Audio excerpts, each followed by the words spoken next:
Good morning मेरे प्यारे बच्चों। अमित इंडियन एजुकेशन के ऑनलाइन प्लेटफॉर्म पे आप सभी का हार्दिक स्वागत और अभिनंदन करता हूँ। बच्चे, अभी तक हम लोग संबंध यानी रिलेशन की कहानी पढ़ रहे थे और ये कंप्लीट भी हो गया है। ये जो रिलेशन है ये हमारी एक्सरसाइज 1.1 पर आधारित है। तो वो हमारी 1.1 एक से लेकर आपके 24 पार्ट बना के उसमें कंप्लीट कर दिए हैं बच्चे हम लोगों ने। अब ये फलन पढ़ेंगे जिसको हम पार्ट 1 से फिर स्टार्ट करेंगे। ठीक है, तो बच्चे फलन का ही दूसरा नाम होता है, स्टार्ट करते हैं तो देखते हैं बच्चे, फलन का ही दूसरा नाम होता है प्रतिचित्रण।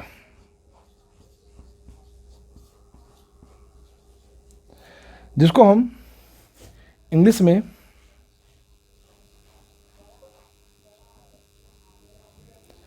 मैपिंग कहते हैं। तो आप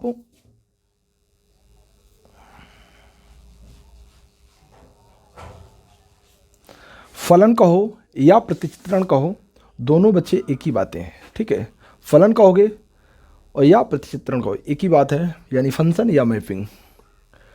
तो संबंध पढ़ाने से बाद बेटा ठीक हमारा अध्याय आता है फलन, क्योंकि जब हम लोगों ने पढ़ाना स्टार्ट किया था तो उसमें नाम लिखते थे संबंध एवं फलन। तो संबंध हमारा हो चुका है, अब हमारा फलन की बारी आती है। तो फलन को देखते हैं। तो इसके बारे में बच्चे हम आज डिस्कस करते हैं। और बच्चे आप लोगों से हम एक बात बताना चाहेंगे कि आप लोगों में से जो बच्चे ये पहली बार ये वीडियो देख रहे हों, फलन से देख रहे हों, तो उनसे हमारा निवेदन रहेगा, रिक्वेस्ट बेटा मैं कर रहा हूं उन बच्चों से कि वो पहले संबंध कि पहले यानी संबंध को पहले अच्छे से जानें, पहले संबंध को अच्छे से पढ़ें, क्योंकि बेर बेर हम संबंध की बात करेंगे यहाँ पर। तो जब तक आपको संबंध पता नहीं होगा तब तक बेटा आपको चीज़ें समझ में आने वाली नहीं है। तो मेरा कहना है और मेरा मानना है कि आप फलन या प्रतिचित्रण पढ़ने से पहले आप संबंध की परिभाषा और संबंध से आधारित सवालों को आप जाकर वहाँ पढ़ें जाकर पहले, तभी सारी चीज़ें आपको बेहतरीन तरीके से समझ में आएंगी। तो चलते हैं बेटा, बिना समय की देरी किए हुए फलन पे आते हैं। फलन की परिभाषा क्या होती है? तो बच्चे फलन एक प्रकार का संबंध होता है। फलन भी एक विशेष प्रकार का संबंध होता है। समझ गए?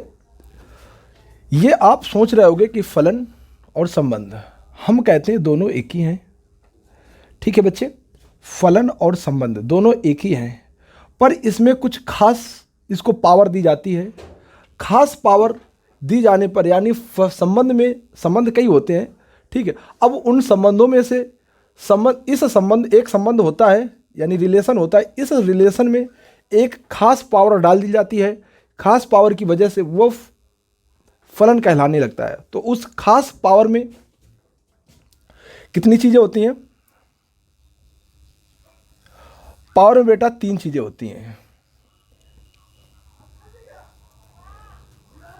बच्चे इसमें 3 चीजें पाई जाती हैं, तो यही संबंध को हम फलन कहते हैं। तो वो 3 चीजें क्या हैं, उन चीज़ों को हम बेहतरीन तरीके से आपको लिखकर दिखाते हैं और समझाते हैं अच्छे से। ठीक है, कुछ यानी एग्जाम्पल से लेकर। तो बच्चे फलन की परिभाषा हमने यहाँ पर इस प्रकार दी है, इसको बेहतरीन तरीके से आप समझने की प्रयास करें। जो हमने बोला था उसी बात को हमने यहाँ पे लिखा है कि फलन एक विशेष प्रकार का संबंध होता है जो A क्रॉस B के अंदर पाया जाता है। क्योंकि संबंध बच्चे जब आप परिभाषा पढ़े होगे तो ये संबंध A क्रॉस B के अंदर ही पाया जाता है, उसी को हम संबंध कहते हैं। कोई अगर समुच्चय है वह A क्रॉस B के अंदर अगर पाया जाता है तो वह समुच्चय संबंध कहलाता है। अंदर पाया जाता है तो हम कह देते हैं। ठीक है बच्चे, तो इसमें बात ये आ जाती है, ये लिखा है विशेष प्रकार का संबंध, यानी संबंध जो आर है एक विशेष प्रकार का आशय क्या है, तो उस विशेष प्रकार में ये तीन चीज़ें पाई जाती हैं। अगर ये तीनों चीज़ें पाई जाती हैं तो वह संबंध विशेष प्रकार की कैटेगरी में आएगा। ठीक है, तो देखते हैं बच्चे कौन कौन सा। जैसा पहले इसमें लिखा है, समुच्चय ए के प्रत्येक अवयव का क्रमित युग्म बनना चाहिए। इस बात को अभी नहीं आप समझ पाए, बस आप अभी पढ़ लो इन्हें। ठीक है, आपको फिर एग्जाम्पल के माध्यम से सारी चीज़ें समझाएंगे। फिर कह रहा है समुच्चय ए व बी रिक्त समुच्चय नहीं होने चाहिए। फिर तीसरी बात कह रहा है संबंध आर का क्रमित युग्म का कोई भी प्रथम अवयव सेम नहीं होना चाहिए। ये यदि तीनों बातें संबंध में पाई जाती हैं तो यही संबंध हमारा फलन कहलाएगा। वही चीज़ कह रहा है, यही तीनों बातें संबंध आर में पाई जाती हैं तो यही संबंध आर हमारा फलन कहलाता है। ठीक है बच्चे, तो ये बात हमें इसको आपको समझा दी, पर ये आपको समझ में नहीं आया होगा। तो हम एक एग्जाम्पल लेते हैं, उसकी मदद से आपको सारी चीज़ें क्लियर करते हैं। तो हमारे पास बच्चे ये एग्जाम्पल आया, पहला एग्जाम्पल। इसमें आपके पास दो समुच्चय होंगे बच्चे। तो हमारे पास एक समुच्चय ए है जिसके अंदर 1 2 3 4 5 ये बच्चे हैं हमारे पास। दूसरा समुच्चय बी है, ए बी सी डी ये बच्चे हैं। ई कर दो, एफ ले आओ। ठीक है बच्चे, ये इतना हमने लिख दिया, आपके पास इतने समुच्चय हैं। फिर इसमें संबंध आपको दिया गया है, A comma A B comma F और सी कॉमा 4 कॉमा डी। ये बेटा आपको एक संबंध दिया गया है, ये आपको संबंध दिया गया। अब इनसे हम सारी चीज़ें क्लियर करेंगे। तो यहाँ पर बेटा ये वाला पॉइंट यानी दूसरा पॉइंट ऊपर लिखा होना चाहिए, पर हम पहले इसी को समझाएंगे। ठीक है, हमें इसको ऊपर लिखना चाहिए क्योंकि पहले हमें इसी को समझाना होता है। तो ये कह रहा है समुच्चय ए और समुच्चय बी रिक्त समुच्चय नहीं होने चाहिए। रिक्त समुच्चय का बेटा आशय ये होता है, जैसे हमारे पास समुच्चय ए है तो इसमें कोई अवयव अगर हम ना डालें, ये खाली है, जब खाली होगा तो ये हमारा रिक्त समुच्चय कहलाएगा। तो इसमें देखो बच्चे अवयव डाले गए हैं तो ये रिक्त समुच्चय नहीं है। ना ही हमारा जो समुच्चय बी है उसमें भी अवयव मौजूद हैं, इसलिए हमारा रिक्त समुच्चय नहीं है। ये यानी भरे होने चाहिए, समुच्चय ए भी भरा है, समुच्चय बी भी भरा है। ठीक है, तो हमारा रिक्त समुच्चय, अगर इसके अंदर अगर कोई भी अवयव डाल दिया जाए, 4 डाल दिया जाए, तो बच्चे ये केवल 4 अगर डाल देंगे तो समुच्चय हमारा रिक्त समुच्चय नहीं कहलाए, क्योंकि इसके अंदर कोई ना कोई अवयव होना चाहिए। एक अवयव चाहे हो वो हमारा रिक्त समुच्चय नहीं कहलाए। अगर एक भी अवयव नहीं होगा तो हमारा ये रिक्त समुच्चय कहलाएगा। ठीक है बच्चे, तो ऐसा नहीं होना चाहिए। ये वाली आप बात समझ गए होगे बहुत अच्छी तरीके से। फिर बच्चे बात आती है दूसरी, कह रहा समुच्चय ए के प्रत्येक अवयव का क्रमित युग्म बनना चाहिए। क्रमित युग्म का आशय क्या है, इस बात को समझो। कह रहा है समुच्चय ए के प्रत्येक अवयव का क्रमित युग्म बनना चाहिए। तो समुच्चय एक प्रत्येक अवयव का, समुच्चय ए के प्रत्येक अवयव, ये देखो ये समुच्चय ए का प्रत्येक अवयव, समुच्चय ए बेटा हमारे पास ये है। इसमें कह रहा प्रत्येक अवयव मतलब इस अवयव, ये अवयव, ये अवयव, ये अवयव, ये प्रत्येक अवयव का क्रमित युग्म। क्रमित युग्म का मतलब हुआ जो संबंध में ये जो जोड़ा दिया गया है इसे बोला जाता है क्रमित युग्म। इस प्रकार का बनना चाहिए। कैसा?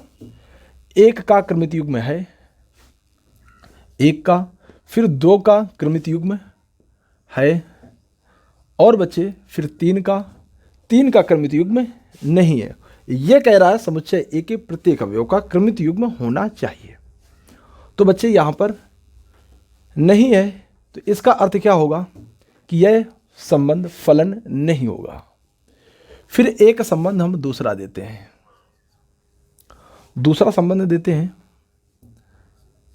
4,5 सॉरी 4,a और 5,b 3,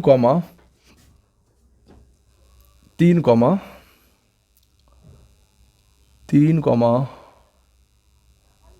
C 2, F 1,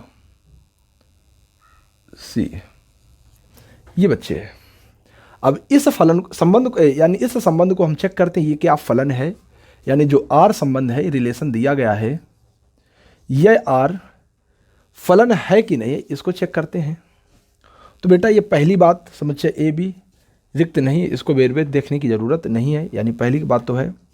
अब ये दूसरी बात हम चेक करते हैं, ये वाली दूसरी बात चेक करते हैं समुच्चय ए। समुच्चय ए में अवयव ये है, इतने हैं। प्रत्येक अवयव मतलब ये इनकी बात कर रहा है, का क्रमित युग्म होना चाहिए। क्रमित युग्म एक का क्रमित युग्म है, 2 का क्रमित युग्म है, 3 का क्रमित युग्म है, 4 का क्रमित युग्म है, 5 का क्रमित युग्म है।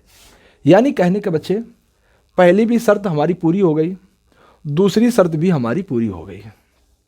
अब बच्चे एक शर्त हमारी बची है, लास्ट वाली ये तीसरी शर्त बची है। अगर ये भी शर्त अगर पूरी हो जाती है तो यही संबंध हमारा फलन में कन्वर्ट हो, इसी संबंध को हम फलन कह देंगे। ठीक है, तो देखो बेटा, तो कह रहा है संबंध आर का, देखो 3 का कह रहा है संबंध आर का क्रमित युग्म का कोई भी प्रथम अवयव सेम नहीं होना चाहिए। तो बच्चे यहां ये जो संबंध है इसमें कह रहा है संबंध आर का क्रमित युग्म है। क्रमित युग्म मतलब ये क्रमित युग्म है, ये क्रमित युग्म, ये क्रमित युग्म, ये क्रमित युग्म, ये क्रमित युग्म है। कोई भी अवयव प्रथम अवयव सेम नहीं होना चाहिए, नहीं होना चाहिए। बच्चे देखो 4 क्या कहीं आया है? नहीं आया है। 5, ये 5 यही तो है क्रमित युग्म का प्रथम अवयव। क्रमित युग्म तो इसे कहते हैं। अब प्रथम अवयव बेटा ये क्रमित युग्म का ये है। देखो 1 कहीं आया है? नहीं आया है। 2 कहीं प्रथम अवयव आया है, 3 कहीं प्रथम में आया है, 5 कहीं आया है, कहीं नहीं आया है। मतलब ये तीनों बातें इस संबंध में फॉलो हो रही हैं। तो बच्चे यही संबंध हमारा फलन कहलाएगा, यानी इसे हम एफ से रिप्रेजेंट करेंगे। समझ गए बच्चे? आपको बात समझ में आई कि नहीं? अगर इसे संबंध फलन नहीं रखना है तो देखो बेटा हम क्या करते हैं, यहां पर एक युग्म और लिखते हैं 5, एफ। अब बच्चे यहां पर ये लिखा है 5, क्या लिखा है? 5 लिखा है, ये क्रमित युग्म है, ये भी आपका एक क्या है? क्रमित युग्म है। क्रमित युग्म है प्रथम अवयव ये है। अब ये प्रथम अवयव और ये प्रथम अवयव देख पा रहे हो, ये प्रथम अवयव सेम नहीं होना चाहिए। यहां प्रथम अवयव क्या हो गया? सेम हो गया। तो बच्चे ये क्या होगा? क्रमित युग्म नहीं होगा, मतलब ये संबंध, ये फलन नहीं होगा। समझ गए बच्चे? अगर यहां पर 5 ना होता, 3 होता, तो अब ये 3 की वजह से देख रहे हो ये प्रथम अवयव क्या हो गया? सेम हो गया। सेम नहीं होना चाहिए था, तो इसलिए बच्चे ये हमारा संबंध फलन नहीं होगा। ठीक है बच्चे, तो ये बात, तीनों बातें आपको समझ में आ गई होंगी। तो अगर फलन कहलाना है तो बच्चे हमें प्रथम अवयव सेम नहीं रखना है। जब सेम नहीं होगा तो हम इस संबंध को ही हम फलन कह देंगे। तो बच्चे ये बात आपको बहुत अच्छी तरीके से समझ में आ गई होगी। अब हम चलते हैं आगे। फलन को लिखते कैसे? फलन को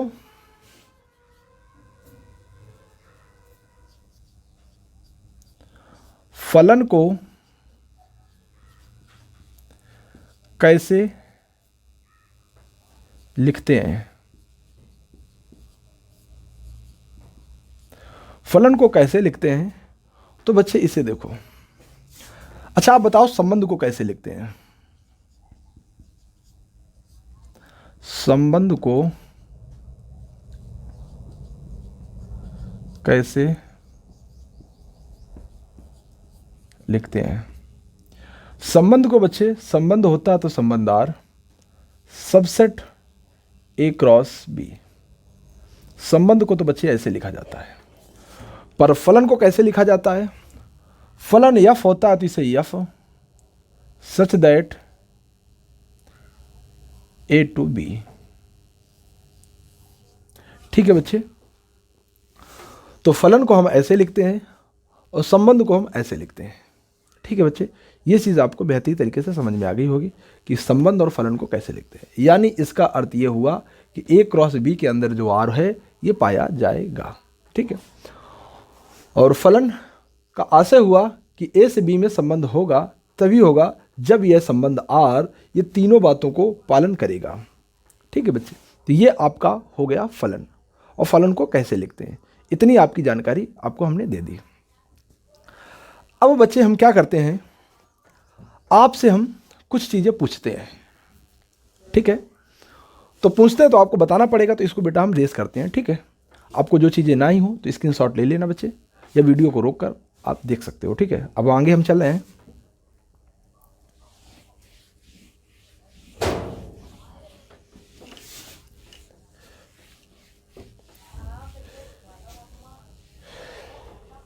देखो बच्चे,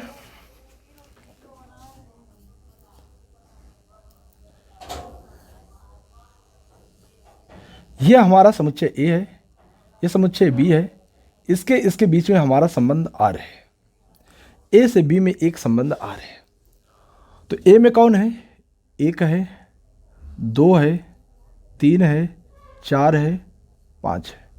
उसमें कौन है, ए है, बी है, सी है, डी है, ई है, एफ है। ये बच्चे हमने इसमें लिख दिया। ठीक है, तो ये फलन हमारा है, ये संबंध हमारा है। वो कह रहा है 1 से ए, 2 से, 1 से और 2 से एफ, और 4 से डी। ये बच्चे हो गया, पर यह फलन, यह संबंध आर फलन नहीं है। अब बच्चे क्यों नहीं है, रीजन जान गए होंगे, क्योंकि इसमें कौन सी शर्त को पूरी नहीं किया था। इसमें पहली जो शर्त थी, रिक्त समुच्चय नहीं होनी चाहिए, तो ये रिक्त नहीं है। दूसरी, ये जो 3 का छूट गया, और 3 और 5 की इधर फोटो बननी चाहिए, यानी क्रमित युग में इनका बनना चाहिए, ये बच्चे छूट गए, तो इस वजह से ये फलन नहीं हुआ। पर बच्चे एक हमारे पास ये है, एक हमारे पास ये है, ये हमारे पास ए है, ये हमारे पास बी है। इसमें बच्चे ए में क्या लिखा जाएगा, 1 2 3 4 5। बी में क्या लिखा जाएगा, A B C D E F. ये बच्चे हमने इस प्रकार से लिख लिया। अब इसमें वो क्या कह रहा है संबंध आर जो है ए से बी में, वो कह रहा है 4 को ए से मिला दो, 5 को बी से मिला दो, 3 को सी से मिला दो, 2 को एफ से मिला दो, और 1 को सी से मिला दो। ये तो बच्चे इसमें तीनों शर्तें पूरे हो रही हैं। पहली शर्त बच्चे ये दोनों खाली नहीं होने चाहिए, तो खाली नहीं है। दूसरी शर्त, इसे तीर आरेख बच्चे बोलते हैं। ठीक है,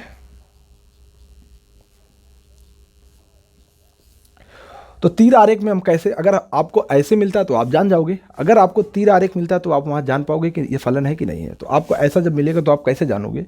तो देखो पहली चीज़ बच्चे, ये यानी भरे हैं, पहली बात हो गई। दूसरी बात क्या होती है, दूसरी बात ये होती है कि इधर इसकी देखो ये फ़ोटो बनी है, 1 की भी फ़ोटो बनी है, 2 की भी फ़ोटो बनी है, 3 की भी फ़ोटो बनी, 4 की भी फ़ोटो बनी, 5 की भी फ़ोटो बनी है, यानी आपकी दूसरी हो गई। तीसरी बात क्या होती है कि बेटा प्रथम अवयव सेम नहीं होना चाहिए। प्रथम अवयव का मतलब, अब अगर हम ये कर दें इसको, देखो प्रथम अवयव सेम हो गया क्योंकि इसकी फ़ोटो ये भी हो गई और इसी की फ़ोटो ये हो गई, तो कहने का मतलब 1 कॉमा सी लिखेंगे और 1 कॉमा ई लिखेंगे। तो देखो बेटा यहाँ पे प्रथम अवयव क्या हो गया, सेम हो गया। तो बच्चे ये वाली कंडीशन नहीं होनी चाहिए।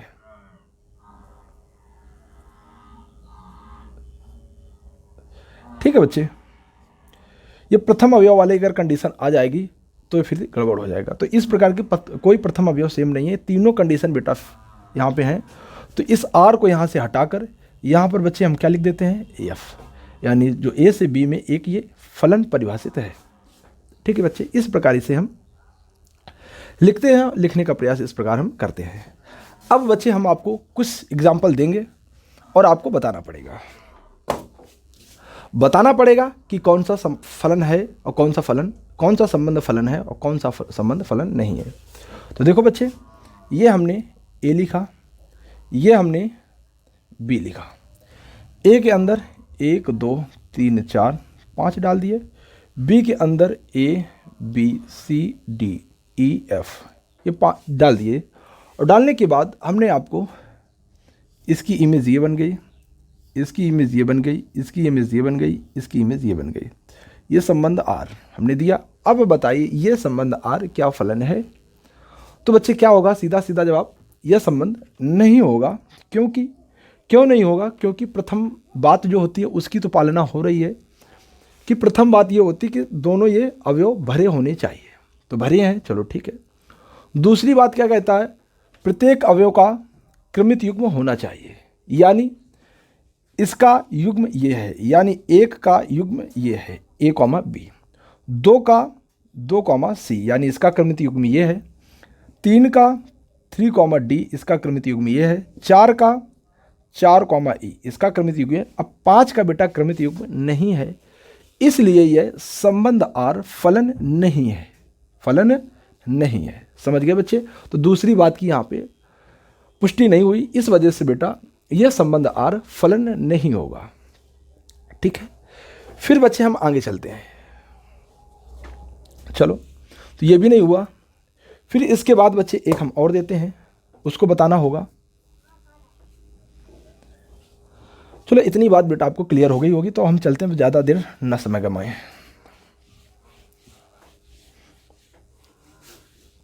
अब हम आगे बात करते हैं प्रांत की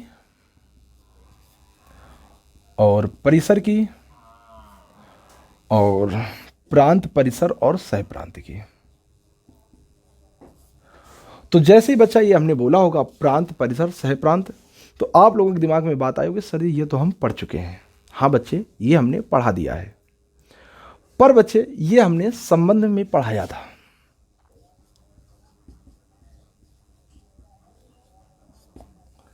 संबंध में पढ़ाया था, पर बच्चे इसे हम फलन में भी पढ़ाएंगे, क्योंकि थोड़ा सा अंतर होता है। वो अंतर क्या है आज आपको समझना है कि फलन में भी प्रांत, परिसर, सहप्रांत होता है और संबंध में भी होता है, पर थोड़ा सा अंतर होता है, उसको बच्चे हम समझेंगे।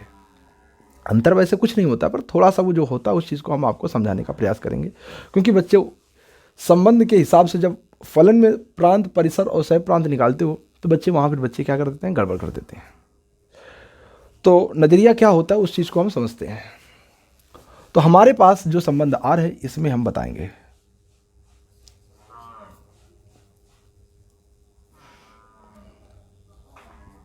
ये ए है, 1 2 3 4 5, और बी जो है, जो बी है उसमें A B C D E F, ये इसमें क्या कहा जा रहा है, 4 को ए से जोड़ो, 5 को बी से जोड़ो, 3 को सी से, 2 को एफ से और 1 को सी से। ये इस प्रकार बच्चे बना लिया। तो एक बात आपको बता दें कि ये आपका संबंध आर जो है ये आपका एक फलन है। तो संबंध को हटाकर हम क्या कर देते हैं, फलन कर देते हैं। अब बच्चे इसमें आपको पता होना चाहिए कि जो ये पूरा है ये पूरा हमारा प्रांत कहलाता है और जो ये मेरा होता है ये मेरा पूरा सह प्रांत। ये जितना है ये हमारा सह प्रांत होता है और ये हमारा प्रांत होता है। बेटा हम संबंध और फलन में दोनों में अंतर भी समझाएंगे। प्रांत और परिसर में होता क्या, थोड़ा सा अंतर जो अंतर होता है वो भी हम आपको समझाएंगे, पर आप थोड़ा सब्र रखें। ये बच्चे आपको समझ में आ गया हो कि जो पहला समुच्चय होता है वो हमारा प्रांत होता है, जो समुच्चय हमारा दूसरा होता है वो हमारा सह प्रांत होता है। इसके बाद प्रांत समझ लिया, सह प्रांत समझ लिया, अब हमें परिसर की बारी है। तो परिसर बेटा उसे कहते हैं, ये जो इधर से आया तो हमारा क्या आया, सी, सी 2 को एफ और 3 का सी लिख गया है, 4 का ए और 5 का बी। जो बच्चे ये हैं ये हमारे परिसर कहलाते हैं, यानी जिनकी फ़ोटो इधर बनती है, जो ये इमेज हैं यही हमारे परिसर होते हैं। समझ गए बच्चे? तो आपका परिसर कौन होगा, परिसर कौन होगा, ये आपके परिसर होंगे। तो ये बात बच्चे आपको समझ में आ गई होगी कि जो सह प्रांत में ही परिसर पाया जाता है, सह प्रांत के अंदर परिसर पाया जाता है, यानी हम कहते हैं यहाँ से जो परिसर होता है वो सबसेट होता है सह प्रांत का। सबसेट क्यों बोलते हैं, सबसेट इसलिए बोलते हैं क्योंकि परिसर सह प्रांत के अंदर होता है। तो इसलिए बच्चे हम बोलते हैं कि परिसर सह प्रांत होगा, यानी सबसेट होगा सह प्रांत का। ठीक है, सबसेट का अर्थ आशय हुआ कि ये इसके अंदर पाया जाएगा, और देखो ये अंदर ही इसके पाया गया है। तो बच्चे ये आपको समझ में आ गया होगा। पर आप कह रहे होगे सर जी ये जो हमने बताया आपको सारी चीज़ें फलन के बारे में बताया है, अब संबंध का प्रांत परिसर सह प्रांत में क्या होता है, वैसे वहाँ से आप पढ़ के देख सकते हो, पर यहाँ पर हम दोनों को लिखेंगे तो लिखने से आपको अंतर समझ में आ जाएगा बच्चे। तो चलते हैं, हमारे पास समुच्चय ए हमारे पास है 1 2 3 4 5 और एक समुच्चय बी है, इसमें A B C D E F ये है बच्चे। इसमें संबंध इस वाले को लेते हैं, ये संबंध तो इससे हमने समझा दिया, पर इस संबंध को यहाँ पर हम उठाते हैं। अब की बार इस संबंध में हम आपको प्रांत परिसर सह प्रांत आपको दिखाने की कोशिश करेंगे। तो ये संबंध हमारे पास क्या है, संबंध जो आर है वो क्या है, संबंध आर क्या है, 1 ए और 2 एफ और 4 डी। ये बेटा हमारे पास ये वाला संबंध है। ठीक है, ना समझ में आ रहा तो इसे हम यहाँ से हटा दें, नीचे लिख दें। तो बच्चे हमने इसको यहाँ पे लिख लिया, 1 ए 2 एफ 4 डी 4 ये हमने लिख लिया। अब ये फलन यानी संबंध, ये फलन तो नहीं है, ये बात तो सबको पता होगी। क्यों नहीं है ये हमने अभी पीछे बताया है, बैक करके आप देख सकते हो जिन बच्चों को ये चीज़ समझ में ना आई हो। तो बच्चे इसमें हम क्या करते हैं, 1 को ए से मिला देते हैं, 2 को एफ से मिला देते हैं, 4 को डी से मिला देते हैं, बस इतना मिलाते हैं। तो बच्चे इसमें क्या होगा, इसमें हम पहले आपको प्रांत समझाएं। प्रांत बच्चे यहां पर सिर्फ जो मिलाए गए हैं वो हमारे क्या होंगे, प्रांत होंगे, और ये आपका परिसर होगा। ये बेटा कहाँ की कहानी है, संबंध की। क्या है, संबंध में प्रांत और परिसर आप समझ पा रहे होगे। ठीक है बच्चे, इसके बाद आगे हम बात करते हैं, प्रांत भी हो गया, परिसर भी हो गया, सह प्रांत की बारी आती है। तो सह प्रांत बच्चे इसमें भी उसी को कहते हैं जिस प्रकार यहाँ पर पूरे को सह प्रांत बोला गया था, उसी प्रकार यहाँ भी इसको पूरे को सह प्रांत बोला जाएगा। ठीक है बच्चे, तो आपको यहाँ तक विधिवत बेहतरीन तरीके से समझ में आ गया होगा। तो बच्चे हम लोग फलन को तो जान चुके हैं,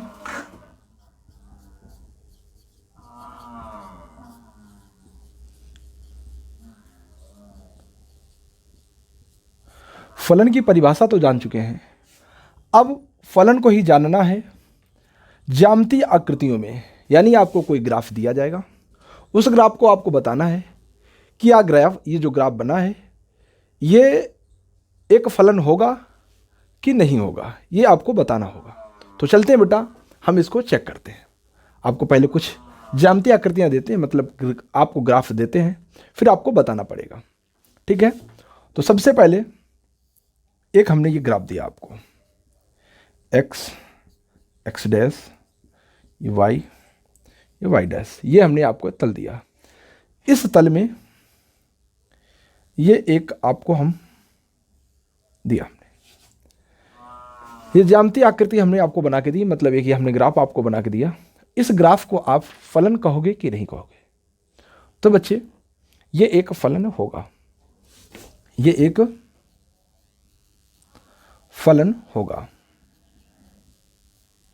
दूसरा हम आपको देते हैं, ये पहला दिया था, ये दूसरा हमने दिया।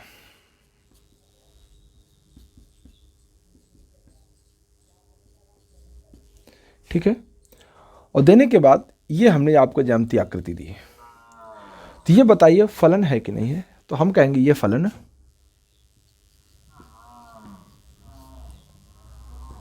नहीं होगा।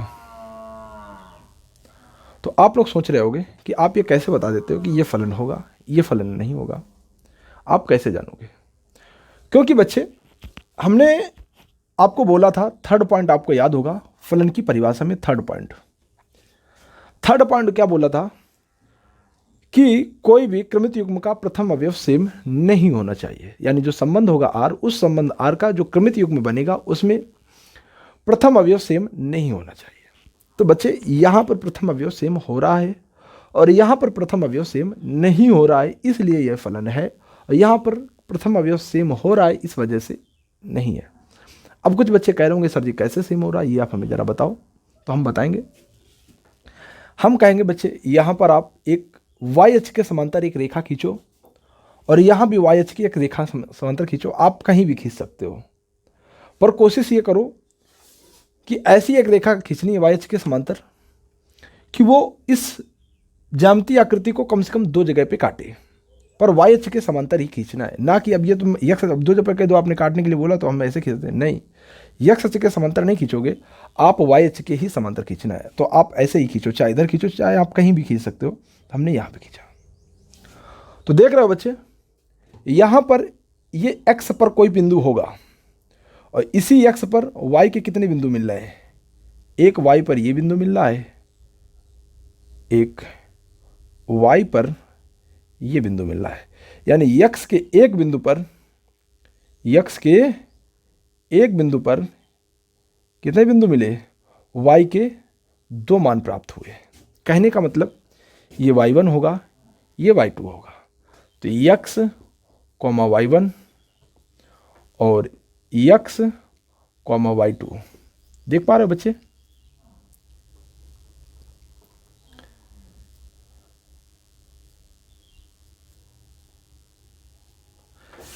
देख पा रहे हो, इसमें x प्रथम और प्रथम ये अवयव क्या हो गया? सेम हो गया। इसलिए बच्चे ये क्या होगा?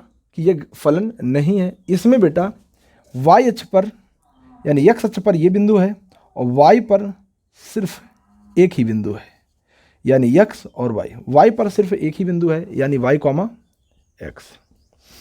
इस बिंदु का नाम होगा y, x। समझ पा रहे हो बच्चे कि नहीं समझ पा रहे हो?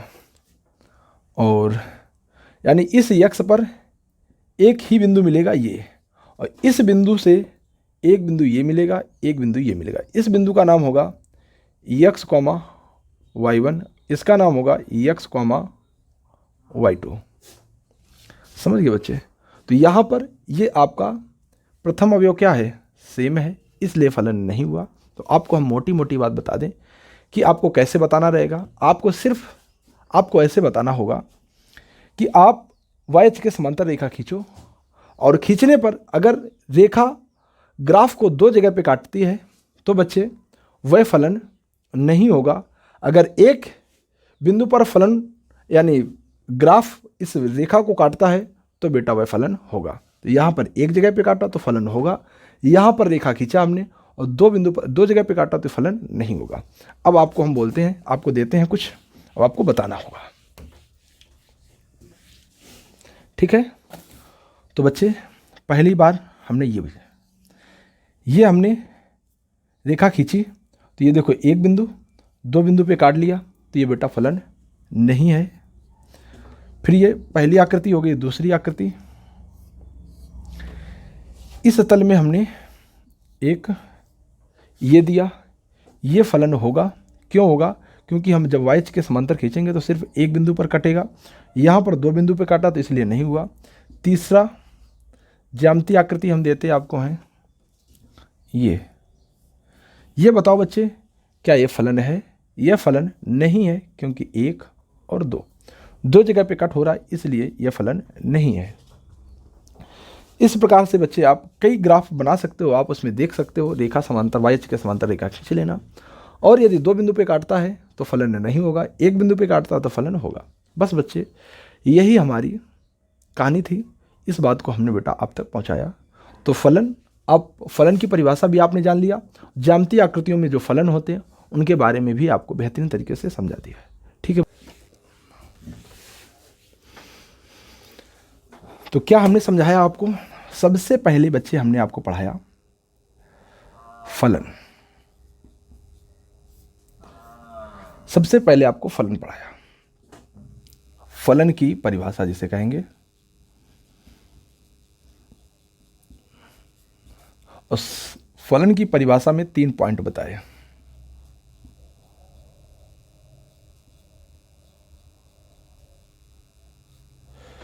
ये तीनों पॉइंट आपको बेहतरीन तरीके से पता होंगे। ये बात हमने पहली बताई। इसके बाद हमने एक दूसरी बात बताई। दूसरी बात हमने क्या बताई? फलन में प्रांत बताया, परिसर बताया, सह प्रांत बताया। दूसरी बात तो हो गई। अब तीसरी बात भी हमने बताई संबंध में।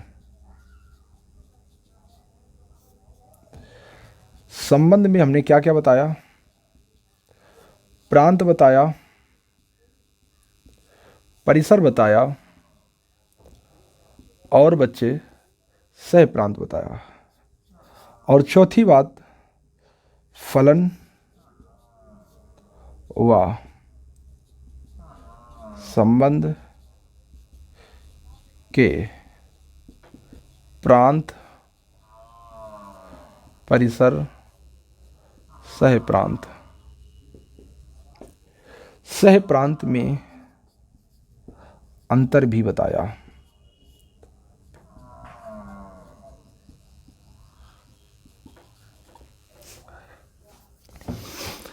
ये बातें बच्चे हमने आपको बता दी हैं।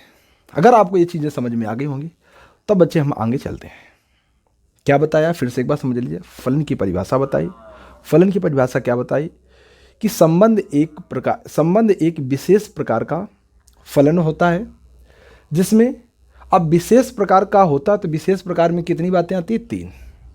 पहली बात क्या आती है कि समुच्चय ए और बी ये क्या रिक्त समुच्चय नहीं होने चाहिए। दूसरे में बेटा हम क्या बताते हैं कि समुच्चय ए के प्रत्येक अवयव का क्रमित युग्म होना चाहिए, यानी प्रत्येक अवयव की फोटो बननी चाहिए समुच्चय बी में।